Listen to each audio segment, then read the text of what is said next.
Ladies and gentlemen, good evening. Our guest at this interview is a well-known public figure, perhaps the most prominent Anglican priest in the public eye after the Archbishop of Canterbury, and some might suggest including the Archbishop of Canterbury. Giles rather modestly asked me to describe him as a priest in the Church of England, an author and broadcaster. But he's actually one of the most eclectic, fascinating and engaging people I've ever met. It's been a privilege to have developed a very warm friendship with Giles and Lynn, his wife, over the past several years. And that friendship continues, although we haven't actually seen each other in person for quite a while, but we've had quite a lot of contact during the lockdown, particularly last year. So Giles, when we spoke a day or so ago to plan how we were going to run this evening, and we suggested that what we really ought to do is just have a bit of a catch up in the presence of my congregants. Yes.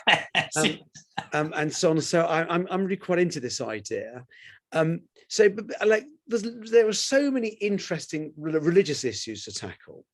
But before tackling anything kind of substantial, I want to take you back a little bit to an incident for which you became quite well known in a rather different phase of your life around St. Paul's. Now, I suspect in your world, the meaning of the title Canon Chancellor is something which is probably well known.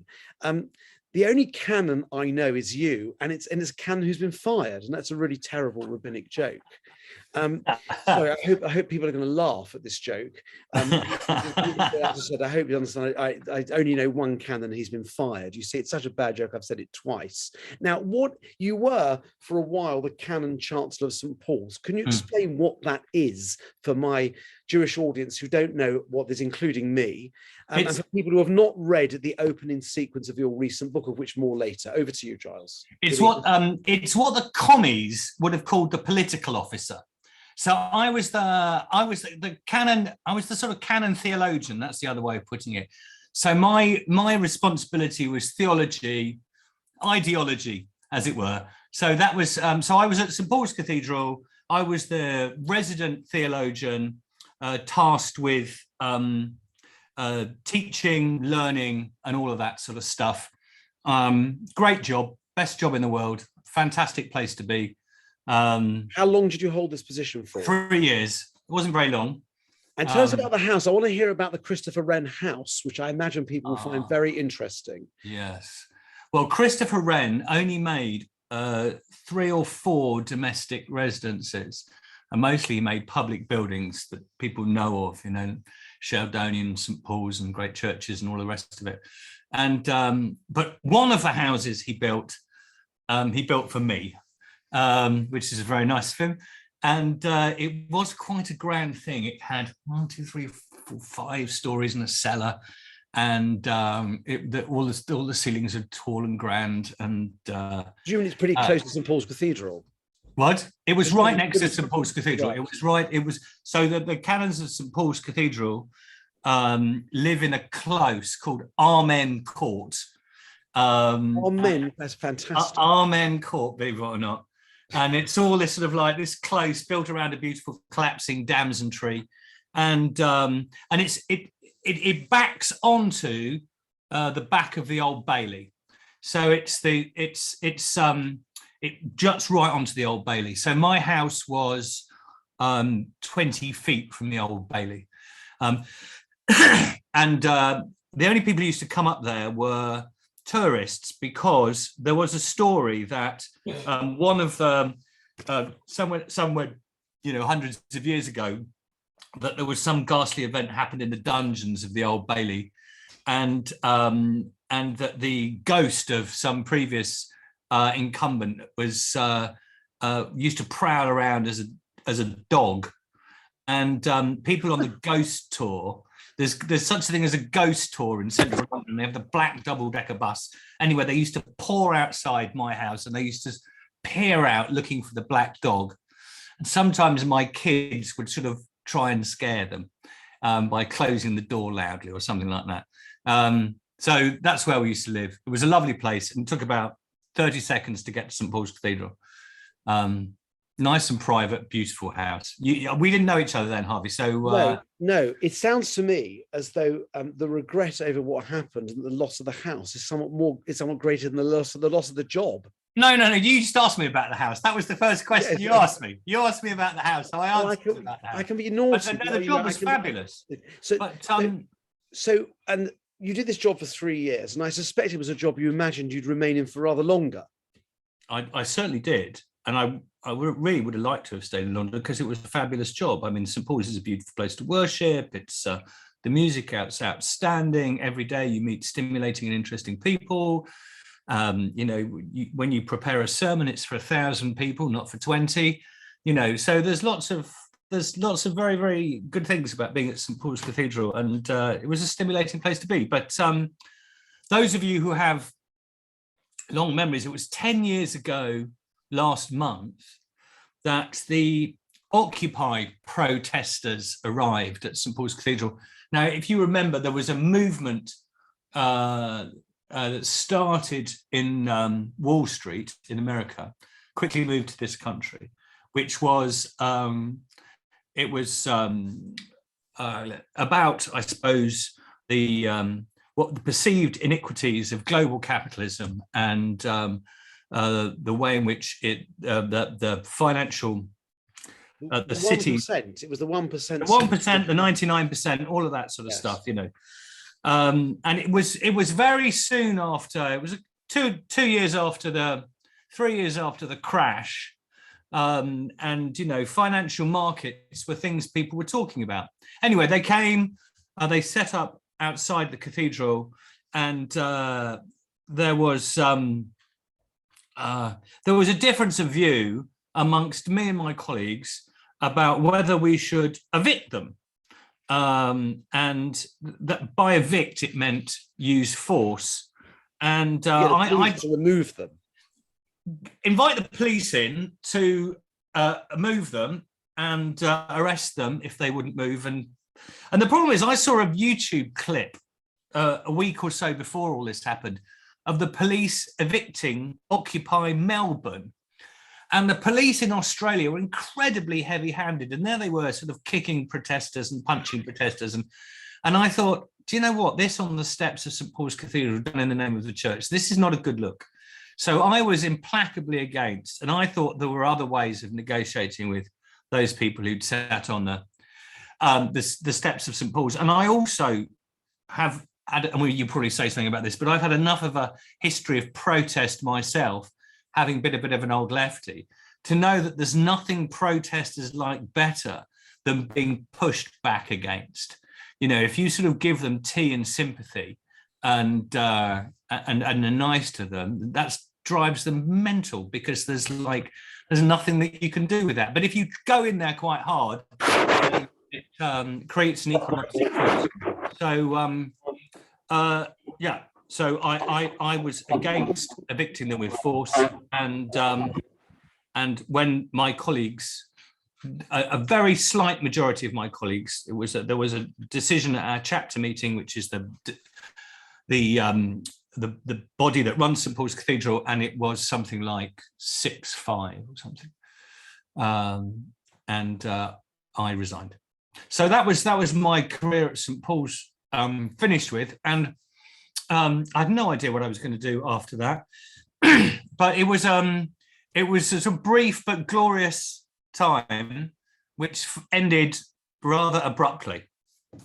I can talk about it in a sort of jocular way now, but I'm going to tell you, at the time, it wasn't funny. It was really horrible. No, and I would recommend, just to interrupt you, for those who have not read Giles' book, which we're going to speak about a little later, Giles describes it in great detail, but also particularly from a personal and quite moving perspective about the impact that it had on his career, feelings of kind of self-value and so on. And this should not be viewed as simply a kind of disagreement which led to a need for a job change. It was much more existential in terms of Giles' life and direction. That's true, and it was extremely hard. So all sorts of things happened. I was really quite. The book opens with a really quite dark chapter in my life when I was feeling incredibly low and depressed, And that was part of what happened. And my marriage fell apart, and, I drank too much and blah, blah, blah. So there were lots of negative things, but also one of the sort of things that was on the upside of that was that, and it's hard, Harvey. I mean, I don't know what you do with this, but when you get to a certain senior level in a religious organization, that you battle with the ego. And I mean, St. Paul's was a little bit too good for the ego. There was a bit in, when you become a canon, you get red buttons on your cassock. And there was a bit that I was standing in the vestry at St. Paul's, and my old friend Rowan Williams, Rowan was my tutor in Oxford, so I've known him for a very long time, and he knows what a sort of trouble causer and scruff that I am. And he came in and he looked at me standing there in my cassock and red buttons, and he raised one of his considerable eyebrows, and he said, "Red buttons, Giles. It always begins with red buttons." And I felt completely convicted. So there we are. Right. I still have the cassock. Well, I guess, I don't know whether you still wear the cassock, but more recently, we'll return some of these ideas, but more recently, you've been the priest in charge of St. Mary's in Newington, where I visited you on a number of occasions. As you said, we met only subsequent to your brief St. Paul's career. Now, I suspect that being the priest in charge at St. Mary's in Newington, grand as it sounds, is really a very, very different job from the one you held at St. Paul's. So could you say a little about that? Well, so we are what most people know is the Elephant and Castle. This is not most people think the church is actually a ruin. It was very substantially, it used to be quite a big Victorian thing, and it was very substantially redesigned by the Luftwaffe on the first night of the Blitz, and they rebuilt it in the 60s. A lot of around here in the Elephant Castle was blown up by the Nazis, and then the planners did the rest. I mean, the planners did as much damage, knocked stuff down that perhaps should have been restored, and I mean, there wasn't any money at the time, blah blah. So and our church, my 60s church, was put up behind a sort of facade of the Victorian church, which they didn't knock down, so it looks like a ruin. This is completely different part of town, black majority church. Though it's beginning to gentrify now, the Elephant and Castle, really it's just slow business. We have gangs and all the sort of social problems you might imagine in a part of South London like this. I sort of love it. I mean, I really do love it, but it can be quite hard going sometimes. Your job before morning prayer is to pick up all the drug needles and to and worse. Actually, there's worse than drug needles. People use it as a toilet all the time, So you mentioned a few times that while you're clearly doing good work and looking after people who really need your services, it's tough to bring up. You have 2 young sons. It's tough to bring up kids in it's not a nurturing kind of space for them to. I suspect. Not obviously so. No. I mean, we're lucky because schools around here are good and all of that and so forth. But it's. I mean, you walk out of my front door and it's not a place that's aesthetically nurturing in any, it's... Well, we will admit to having run out of your front door and basically made a dash to Kennington Tube Station and not done anything in between. It can be quite scary, especially at night time. So anyway, that's where it is. It's a sort of been a great, in a way, it's been a great place for me to, that in these last 10 years, I have sort of I've gone all the way down and I've come back up again. And not being so much in the ecclesiastical spotlight has enabled me to do that. And I've got married again, have 2 small children, and this has been a place in which I guess I want to say I found myself again. So it's actually been really terribly good for me personally. So I'm very attached to this crumbly old place. No, I mean, I can see that the having perhaps a less high-profile job has given you space for personal and family development that might not have been possible had you remained on the kind of bishop kind of track that you clearly were before things went differently. Yeah. Yeah, I mean, you've also had, just come back to touch on this briefly, somewhat of a career in academic philosophy, just like on the side. You wrote your PhD dissertation on the thought of Nietzsche, and you've written books about Wittgenstein and Nietzsche. Can you say a little bit about this? I think it's really. When I say a little, I mean a little. I know that academic philosophers don't understand. Never ever ask people to say a little about their PhD. No, mine is prescribed for insomnia. That's all I say. You get, and 15thly, there is this to say. Okay. I wrote a PhD that Rowan, in fact, encouraged me to do from Oxford, which was on the field. So one of the sort of great atheists, probably the greatest atheist of the 19th century, was German Nietzsche, and I wrote a book about how he was secretly very religious, and he got brought up by lots of Lutheran pastors, and I was trying to trace the sort of religious influences that are there within this famous atheist philosopher. So that was what I did about Nietzsche.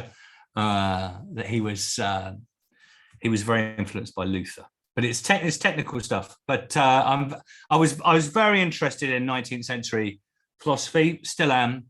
Kierkegaard, and Hegel, those sorts of people. That's what I have on my shelves. What's happening? I mean, the 20th century, nothing. It's apart from Wittgenstein, not much has happened. Well, Wittgenstein is actually secretly my great hero. Yeah. But that's what I said. Apart from Wittgenstein, it's already happening in the 19th century. I agree. Yeah, Wittgenstein is. I mean, I would have loved to have written a PhD on Wittgenstein, but actually, there's time. There's time. Yeah. Wittgenstein's a bit sort of.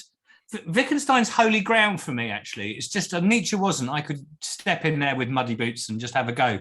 But Wittgenstein has always seemed to me a sort of, I mean, he's not very fashionable these days, but he's always seemed to me a sort of holy thinker. And I just, out of respect, I didn't want my, 20 whatever it was year old brain just kicking around in something that I instinctively realized was more important. So I was really happy saying this, but it may be holy ground for you, but people who were in shul on Rosh Hashanah will recall that I told a joke about Wittgenstein. Oh, did you? In the introduction, but I'll tell you on another occasion because we're talking about you rather than about me. Now, moving away from the academic philosophy and the things you've done over the last years, you're actually much more well known to the public for your Radio 4 appearances. Moral Maze, a significant and long-standing contributor to Thought for the Day on Radio 4. So tell me, who is your favorite co-presenter on the Moral Maze? Oh, that's really interesting. Well, but it was Claire Fox. I really liked Claire Fox, but she when she became a politician, she got sacked from there because she can't be a politician. The truth of the matter is, and I suppose Melanie too. I just love Melanie. I wanted to talk about I was hoping you were going to say Melanie. So well, Melanie, I love Melanie Phillips. Melanie Phillips is just my mate, and I love her. So I went into. I'd never met Melanie before. Did Moral Maze, and I come from a complete different. I mean, I'm not like that anymore, but I come from a hard left political. We're going to get to that. Okay, well, we'll get to that. So I was a Marxist, I suppose, when I was younger. And Melanie was like, grr, Melanie Phillips. I'm going to really not get on with Melanie Phillips. I'm going to absolutely have intellectual fisticuffs with Melanie Phillips. And she did something really lovely to me on the first program. It was so lovely. And I've never forgotten it. We did the first program we did it on drones. So I was a new boy, and we did this thing about the morality of drones. I was against drones. She was for drones.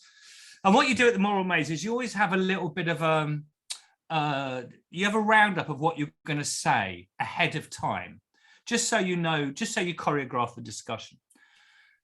And Melanie said, I'm going to say this about drones. And she gave a line. And then I came back with what I thought was a pretty strong response to the particular line that she had. And everyone was like, oh, that sounds a good answer.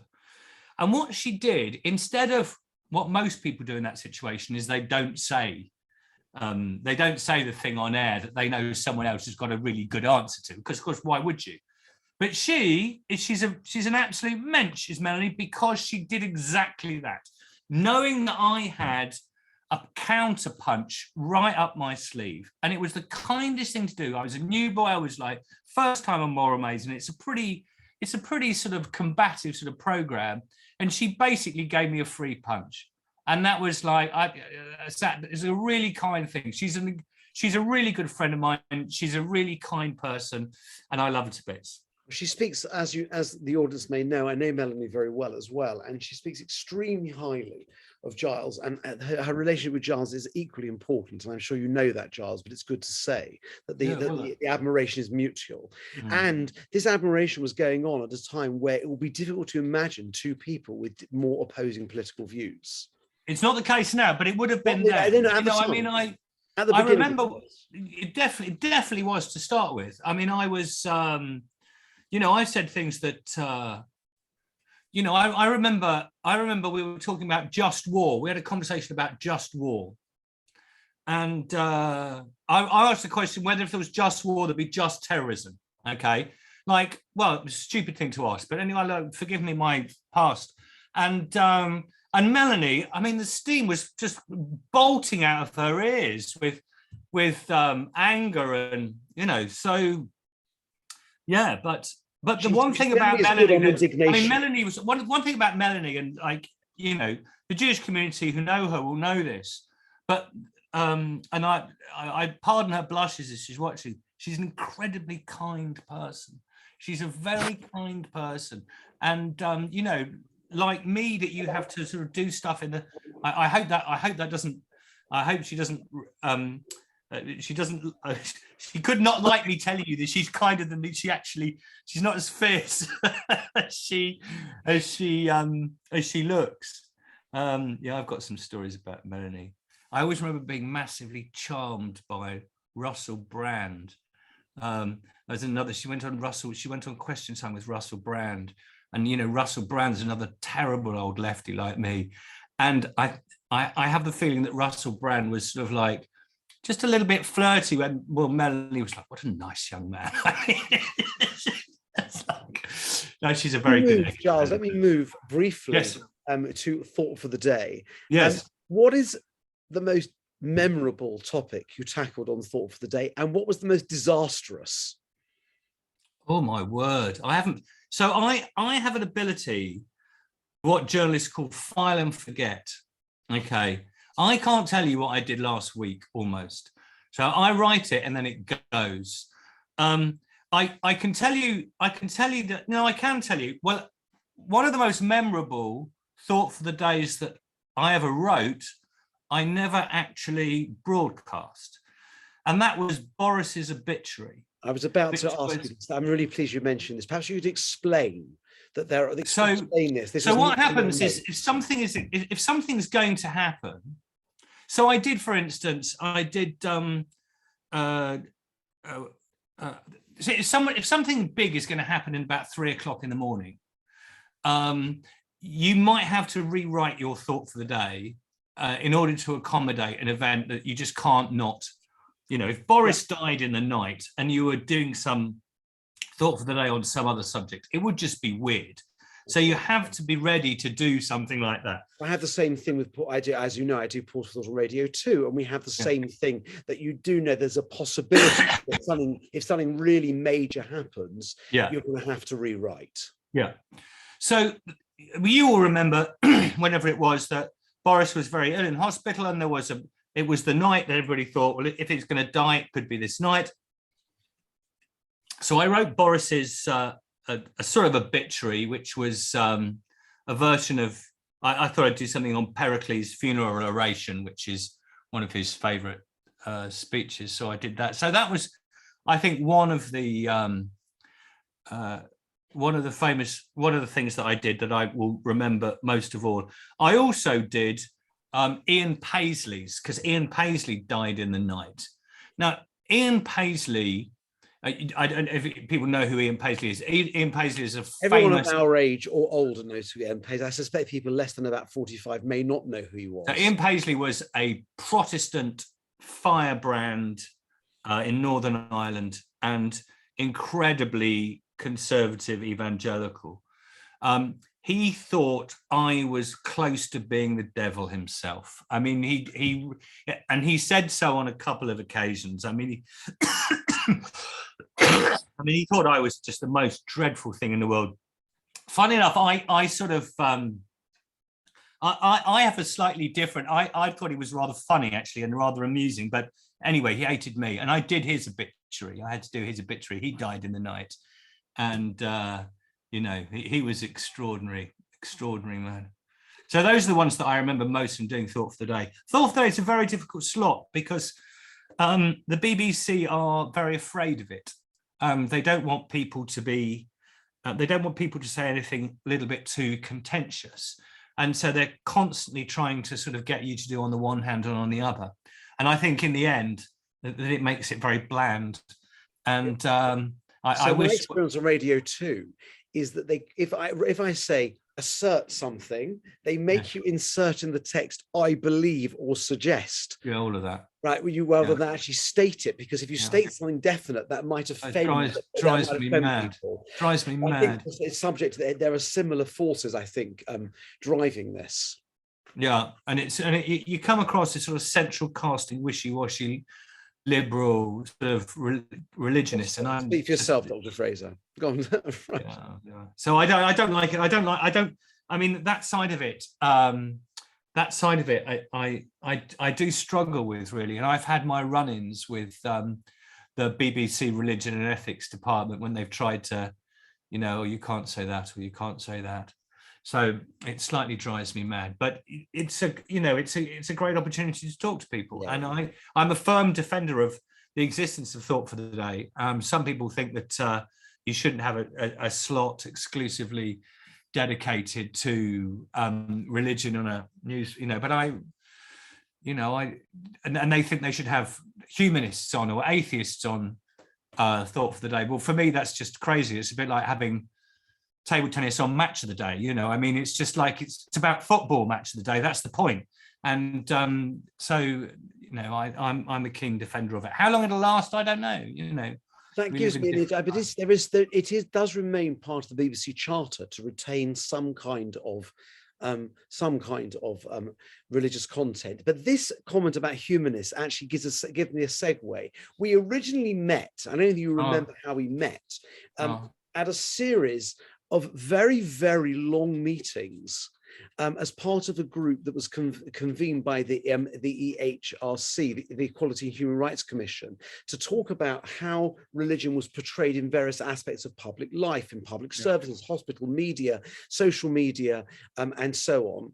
And we hit it off. We found ourselves sitting next to each other on a number of occasions of these meetings, a particularly memorable one, that I won't go into the details, at Rowan's lodgings in Magdalen in Cambridge. I remember sitting there, and about the humanity, you were somewhat objecting then to the presence of the humanists who were invited to this conversation. And I remember one of you rather, let's say, fruity comments you made about the humanists who were sitting at the other end of the table, shared with the bishop that I was sitting next to on the other side. And I also recall a very interesting conversation, which I can't repeat, standing on Trinity Bridge in Cambridge soon after we left Rowan's lodgings, but I won't repeat that. This led to various meetings, lunches, and mutual home visits. So the first time I visited you in your house, I was somewhat startled that there was a life-size head portrait of Lenin hanging over the dining room table. This was very, very far out of my kind of Jewish Northwest London comfort zone. He has been I've got him here. He's been relegated to the floor. I'll bring him out and show people. Yes, and so this picture, I actually have a selfie. With the first time I visited Giles, I have a selfie with me and Giles with Lenin. The background, which I've not distributed to our community. But here we go. It is true. That there was a picture. There was a picture of Lenin. Here it is. Do you have one of these in your house? I do not. No. Right. No. It's this is one of the. It's an original copy. This was the one. This was taken down from the offices in the Soviet Union, and a very enterprising capitalist antiques dealer went round the Soviet Union and just took these off the wall and took about sort of a couple of hundred of them and sold them to, you know, people in parts people like you. Right. Yeah. Well, to be honest, I was given mine as a present. Right. I was given mine as a present. It's an opportunity to kind of think about what has been a very long, I think, and varied kind of journey into your political life and ideological evolution. Because another interesting occasion visiting your home, actually during Pesach, when I had the privilege of being the sun deck for Jonah, your second son. I have a great photograph of Dr. Spitzer performing the bris while I'm holding the baby. And I noticed that at this moment, Lenin did not appear in the background because by then he had been removed to the office. And he's gone on a journey from, if you like, the most prominent feature of your room to be on the floor in your office. And this kind of might be an opportunity to talk a little bit about your complex political journey. You were certainly, or may remain, a great admirer of Tony Benn. Describe yourself as a recovering Marxist in previous conversations. And more recently, in 2019, a publicly declared Tory voter. Yeah. So tell us a bit about this. Well, I mean, oh dear. So it's very hard to condense this. So of course, just a few. So I used to be. I was a rebellious child. Went to posh school, rebelled against posh school. Went to university and joined the Socialist Worker Party. And in fact, the first election I got to vote in was for Margaret Thatcher. Was one of the Thatcher elections. And this shows how left-wing I am, is that I voted for Mrs. Thatcher. And the reason I voted for Mrs. Thatcher was because we all met in the student union bar and we decided that we weren't going to vote for any of those sort of people who just wanted incremental change. We need revolution. So we need to make things as bad as possible before they. So we all vote for Thatcher, thinking that this would create a crisis, and then it would precipitate the revolution. Precipitate the revolution. There would be, we would then have Kalashnikovs in the hands of Glasgow dockers, and the kingdom of heaven would be round the corner. Well, there we are. That's what I thought. That didn't last terribly long. That I was disabused of my of that fantasy when the miners' strike happened, and I realised that it was just a pose for me, and that sort of when I really didn't like what I saw. I was in the northeast then, and I didn't like what I saw in the on the picket lines. But nonetheless, I was very much always been on the left, and yes, I still always been a great admirer of Tony Benn, lovely man. But I suppose in the last 10 years, but maybe even more, less, sort of since Brexit, certainly I've drifted much further to the left. I voted Conservative. Properly voted Conservative. I voted for Mrs. Thatcher before, but now I voted for Boris because I was very convinced Brexiter, and that was always the strange thing is Brexit was always a hard left position, and so I was just in the same tradition of Tony Benn was a very strong Brexiter, and he was a sort of he was a good friend of mine, and I was working at the Guardian then. I was writing for the Guardian and weekly columnist for the Guardian and on the editorial board of the Guardian, and when I sort of came out as a Brexiter, which was what I always thought was the sort of left-wing position. Something very surprising happened, which I hadn't realized how much the sort of center of the left has moved in a very, very different direction to me. And they found it incomprehensible that anybody who could be on the left could be a Brexiter. And this was always my position. And so there was and then there was quite a lot of hostility around that. And it made me rethink what my political allegiances were all about. So that was one of the really big things that made me rethink my political allegiances. I wouldn't say, I'm quite conservative now in my sort of social thinking. I'm not conservative in my economic thinking. I still have a sort of quite a sort of redistributive sort of instincts in terms of how I'd like the country to be run. But I'm actually socially quite conservative, reasonably socially conservative. And I think that's something that that has changed in me quite a lot. Yeah. So it's moving on to something rather different. You come from a very strong Jewish background, very strong, and you've been repeatedly drawn to Jewish ideas, Jewish people. It's evident from something I said earlier that your second wife, Lynn, and your children are Jewish. And in one of our early conversations, you asked me the following question. I think this was over lunch in possibly in Mutsuyan. I don't remember where, but somewhere very near here. Right, and the question was, am I the only Anglican priest you know who has a Jewish father, a Jewish wife, and Jewish children? And so the answer was yes, but that's also, I don't know very many Anglican priests, and so it's not a large pool of people. But it's quite clear that although you come from a Jewish background, your father was originally Jewish, and you come from a Jewish family on your father's side, that you've, despite the fact that you are a committed Christian, a very publicly and significant Anglican, promoter of Anglicanism, you will have an excitement and penchant for Judaism, which doesn't strike me as all that compatible with necessarily, from a Jewish perspective, it seems all that compatible with Christianity.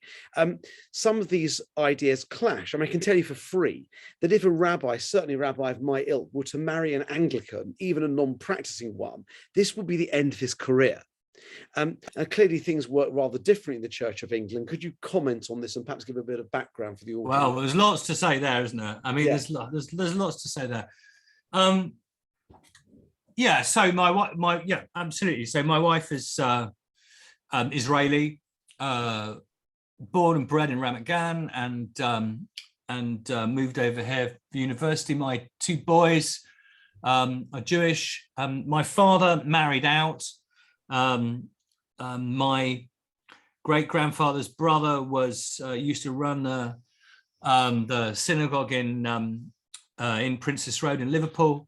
Great so there's a book about that. Read all about it in the book. The book is about really that. Good. And I also have as well as all of that, I do Hebrew is the sort of default language, I suppose, of this house. My Hebrew is well, my kids say that it's rubbish. Dad, your Hebrew is rubbish. Ani mevin katsat aval ani lo medaber. Ani medaber ivrit rak li yeldim shali. So that's the level of my that's the level of my Hebrew, which is like, it's a little bit rubbish. It's a lot rubbish, but better than many members of the Jewish community, and I would guess better than almost every Anglican priest in the country. But anyway, they all rub it on Hebrew, and I sort of chip in. I know when they're talking about me. I know what they're talking about, and Hebrew is the language that we have here. So yeah, no, that's quite a lot. But also I do have a strong love affair with Judaism. My grandfather was a seat holder in your synagogue, Harvey. So he used to, there will be somewhere in your records, I suspect, him paying his, I don't know when people stopped doing that or if they have stopped doing that, but there was, he obviously coughed up a certain amount a year to have his seat. And that was am I right that he or your great-grandfather were buried in Wilson Cemetery? Because we did an event together last year to in Wilson Cemetery, the Wilson project, and we spoke about that then. And they were the Friedeberg, so they changed their name from Friedeberg to Fraser. I went for a job interview to be the Bishop of Edinburgh, and I sat around with all these people of in the Scottish Church, and they said, "Tell me about your family background." I can't do the accent, and I said, "Yeah, it's Fraser. Yeah. It's like it changed from Friedeberg in 1917 when the Lusitania sank, and or 15, whatever it was, and there was a sort of like, oh." So you didn't get the job then? Didn't get the job, no. Yeah, right. Wonder why. So yes, I mean, it's sort of like it's right there through me, and well, it's complicated, of course, because Christianity and Judaism have a complicated non-symmetrical relationship. It's non-symmetrical, which is to say that you know, I don't like the terms, and I almost never use the terms Old Testament and New Testament. But the truth of the matter is, the Hebrew scriptures doesn't have a bit that comes after it, but the New Testament does have a bit that comes before it, which we honor. So, you know, there is an asymmetrical relationship, which is why it's different for an Anglican clergyman marrying someone who's Jewish to a rabbi marrying someone who's a Christian. So for all the disgusting relationship of historic, powerful Christianity to Judaism, Christianity cannot avoid the fact that the person who founded its religion was himself Jewish and not a Christian. Jesus never heard the word Christian. The word Christian was never invented in his lifetime. He was a temple-going, relatively Orthodox Jew of the first century. And he was the person that, as it were, founded Christianity. So there's like, it doesn't work in the same way, the relationship. So in other words, I'm allowed to love Judaism in a way that you're not allowed to love Christianity. That's a very interesting way of putting it. And so, yes, right. But perhaps we can move it to loving Christians rather than Christianity. But you know what I mean. Yeah, but you know what I mean. I was painting in broad colours. That's an interesting way of describing it. In fact, recently, a lot of public focus on you has been about your remarkable memoir, work of theology, exactly how to describe it, which is called "Chosen: Lost and Found Between Christianity and Judaism." This book was published about 6 months ago, but in the summer of 2019. Or yes, it must be. No, it must be. I can't remember now. It must have been 20. Maybe it was last. I've forgotten now. Maybe it was 2020. Quite some while before it was published. You kindly asked me to read it in manuscript. Yeah, 2020. I got the ghost chapter, and then you sent me the whole manuscript together with there's a small group of us, which Lord Wasserman, who is on this call, was a group of people we had for a while during the lockdown, a sort of a salon which is now defunct, and you asked us to read it in manuscript, and it was a really very interesting. I spent some time on a holiday in France reading this. I loved it. And I know it's been a big hit. It's a very, very unusual book, and it explores from a pretty personal level some of the real struggles you've been through, a lot of which you've touched on, particularly the post-St. Paul's period, divorce, remarriage, a reconsideration, but also it touches on some of the theological areas and ways in which you, in your mind and perhaps in life, attempts to reconcile the aspects of Jewish life, Christian life, and their theologies. Do you have a particular thought about the motivation which drove you to write this book? By the way, I'm not Giles' promoter and I get no commission, but if you haven't read it, I would recommend you read it. Now, I haven't listened to him reading it on Audible, but I know he did it because he phoned me a couple of times to check a certain pronunciation. I did have that pronunciation. When he was in the middle of reading the manuscripts, and I know that that's what's been going on, and I suspect he's a very engaging reader, but I would recommend it. And I enjoyed reading the book very much. So what was the motivation? Well,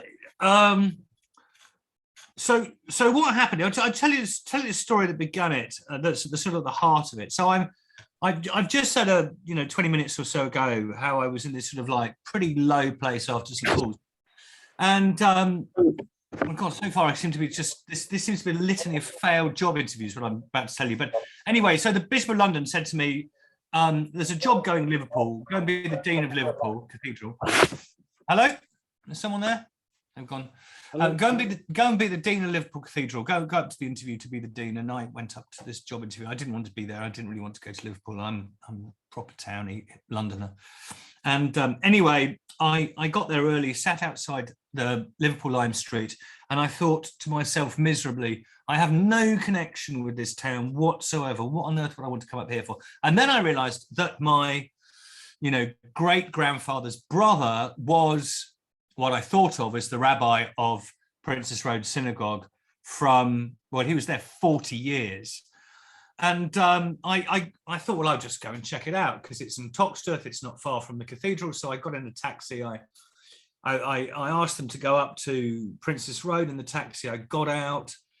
just by chance, I banged on the door. It looked empty to me, and there was a caretaker. It was extraordinary.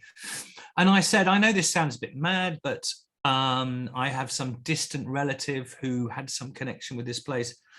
And they took me in, and this person kindly took me in, and they have on the side of the synagogue, they have a sort of little museum. And there was this huge, great big oil painting of Samuel.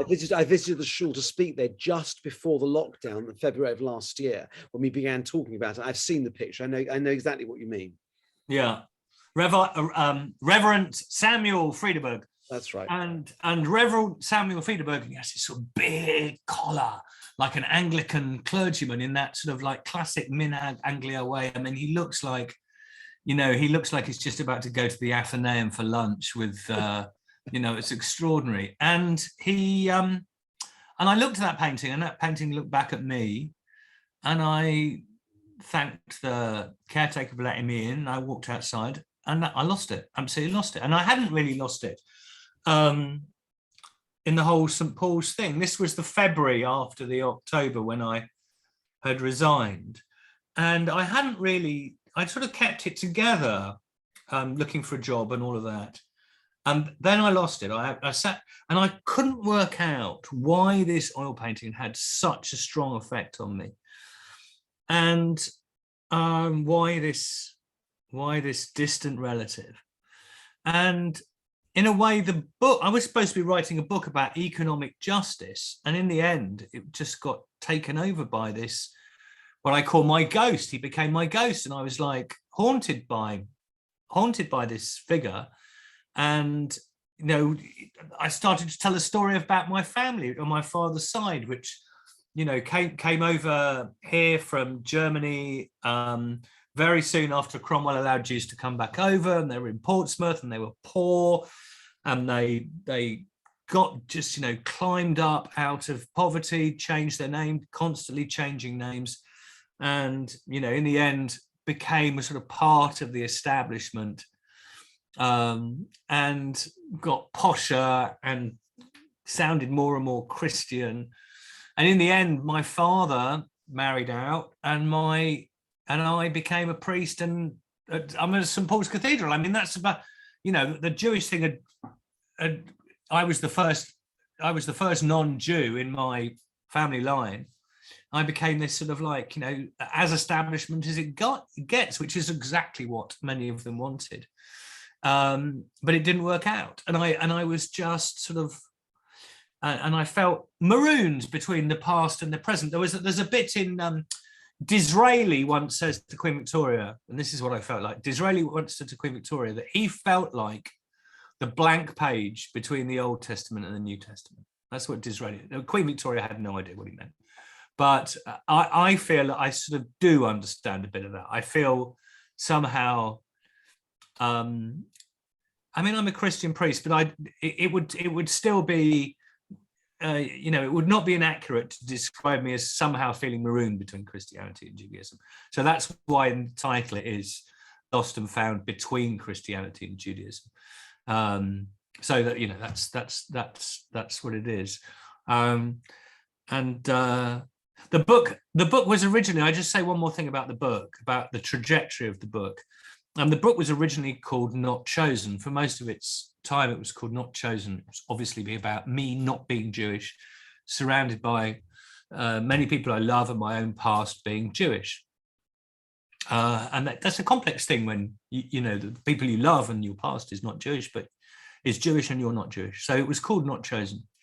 And in fact, it was in this very room, I was sitting in this chair behind me, that my mother-in-law came over from Israel. My mother-in-law doesn't speak terribly good.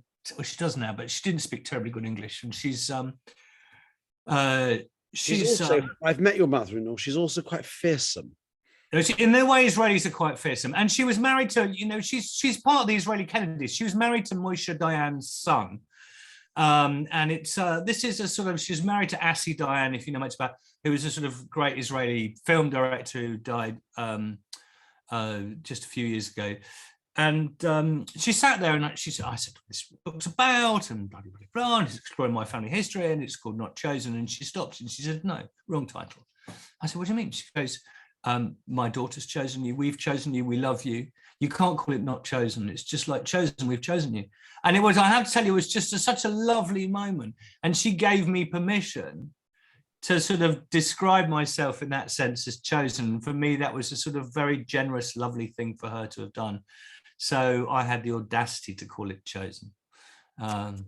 Let me ask you a couple more questions about that. I was hoping, that was on my list of questions to ask you about the change of title that your mother-in-law suggested. So the chapter of ghosts really resonated. In fact, it was the first part. You drip fed before you sent me the whole manuscript. I think you wanted to test what I'd make of that chapter before you sent me the rest of it. So you've touched on this already, but how do you think the ghosts of your family on the Jewish and non-Jewish sides inhabit your current thinking and decision making?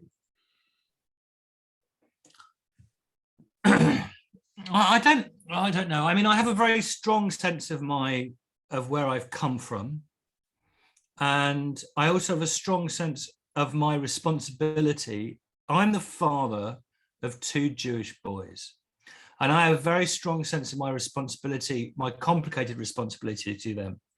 So on the one hand, it was not possible for me not to have them baptized. Not possible.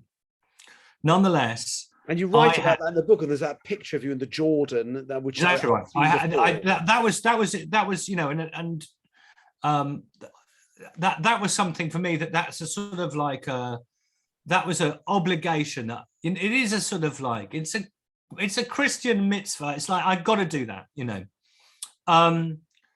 So you know that already is I've already crossed the red line. But nonetheless, from here on in, and whatever they'll make of it, my responsibility is to help them grow up understanding their inheritance and their background and what it is that they have been promised.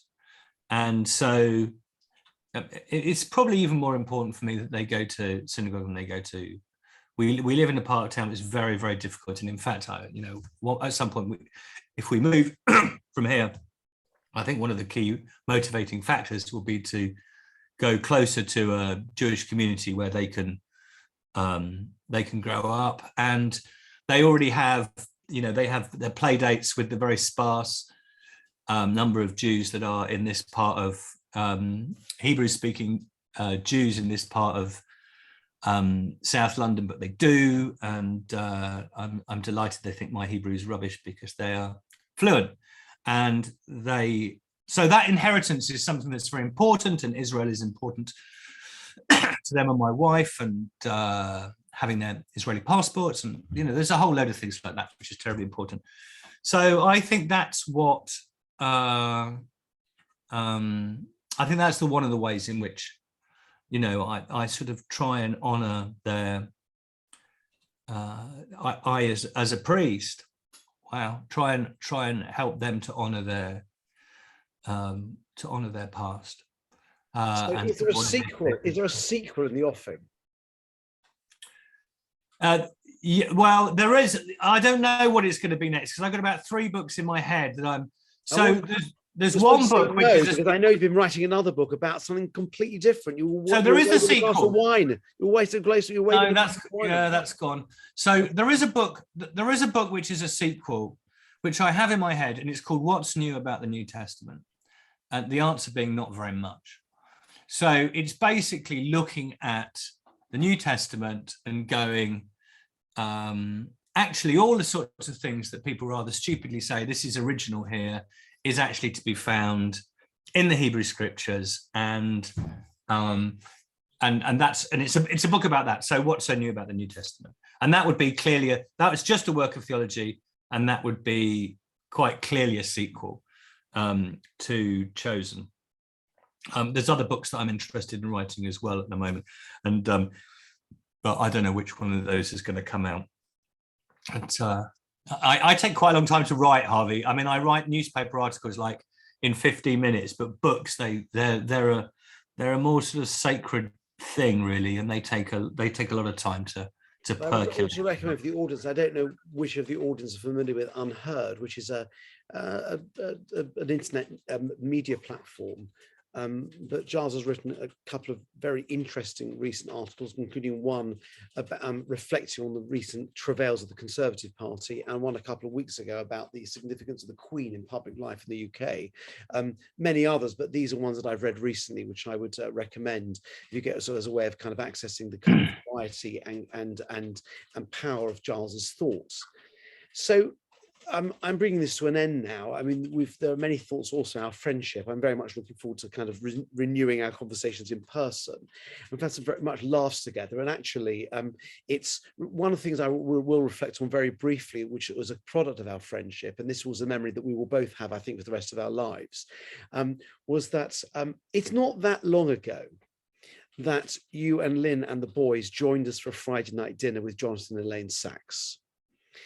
For those who recall that I had the great privilege of conducting and speaking at Rabbi Sachs's funeral, and I actually mentioned Giles and that evening as part of my Hesped eulogy for him. And I know that certainly kind of is a high point, with Jonathan kind of crawling around the floor on the kids, singing with them, dancing with them. And I know that it was not just a memorable evening for Vicky and my family, but I think for you and Lynn as well, a kind of a really memorable moment, to the extent that I said I felt that of all the things I had in the few minutes to speak about him at the funeral, and Giles wrote a very moving piece the next day as an obituary for Rabbi Sachs, and was also mentioned there. Would you like to, can you comment on that, about the impact of that occasion, Well, other contact with Rabbi Sachs? Rabbi Sachs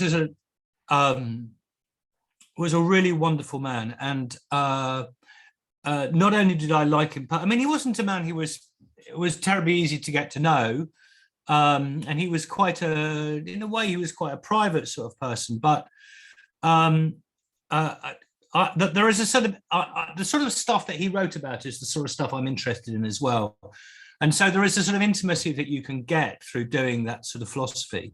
And I thought he was he was an incredible person, a very, very considerable person, as I know, I'm sure that you all think that too. For me, he was very, very comparable to Rowan Williams.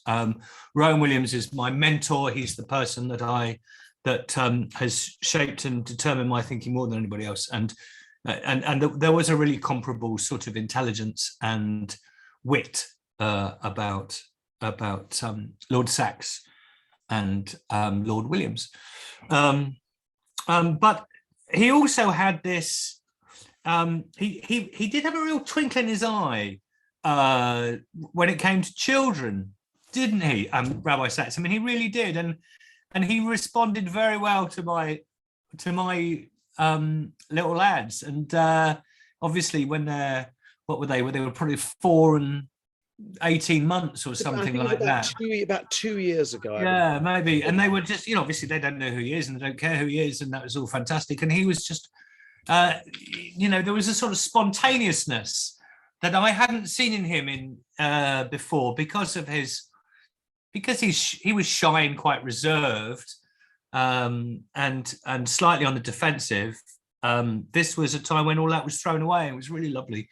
So he's had a very considerable effect on me, and I'd say he's one of the people that would be responsible for, I suppose, also for making my thought more conservative. Yeah, I think that's true. We are out of time, Giles. We could talk for hours, and I think that we're drawing it to an end. If there are one or perhaps two maximum audience questions, which you can put in the chat, or if you can unmute yourself and ask the question, you're welcome. We'll give this just a few minutes before we actually formally end the evening. So if you have a question for Giles, then do say now. Well, it's a delight. Can I just say it's a delight to be here. I mean, it's lovely to. My friendship with Harvey is something that's very important to me and very special and valuable. And he's very kindly allowed me to sort of sit in sometimes in a synagogue and be there. And I was there on I've been there on a couple of very memorable occasions. So you were to Shmuel's bar mitzvah. That's right. That was the last time, wasn't it? Yeah.